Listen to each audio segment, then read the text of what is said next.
Name and outlet and begin. Thank you. Carissa Pavlika, TV fanatic. Hi. Hi. Amanda, why do you think now is the right time to do another exploration of this story? Well, I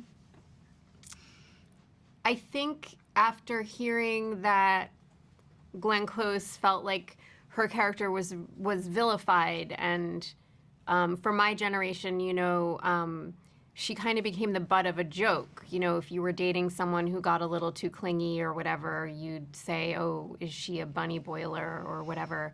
And so I think that obviously that perception of Alex Forrest is sexist and outdated, and the movie's so brilliant, but it didn't take the time to explore what happened to her or why she behaved the way she did.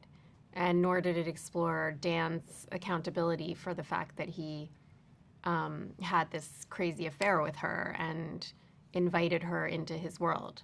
So I think it's really fun to riff on that with the social mores as they are now, and also what we know and what we've been talking about culturally with mental illness. And Alyssa, Alan has grown up with this background of trauma, not necessarily just for her, but for her whole entire family. Mm-hmm. And I'm wondering, who is she as we meet her as an adult at the beginning of the show? I think she's always been a very, I think she's always been a kid that takes in a lot, and she's, I think, very perceptive. She's always been very observant. She's a reader.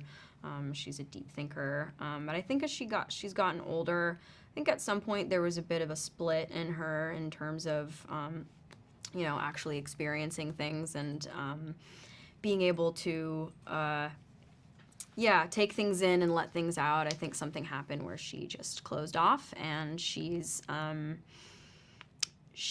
we meet her at the beginning of the show, she's just seeing her father for the first time in 15 years, so it's a pretty jarring experience for her.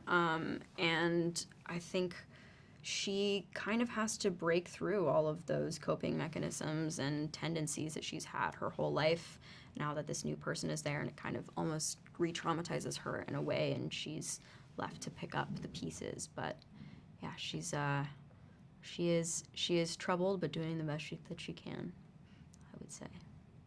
And Amanda, who is Beth 15 years later? I think they're both damaged goods. Totally. And I think both in denial in Totally. a fair amount of ways. Yeah. And coasting in that denial. Yeah. Rebuilt our lives on some ruins. Yes. Lives built on ruins. Yes.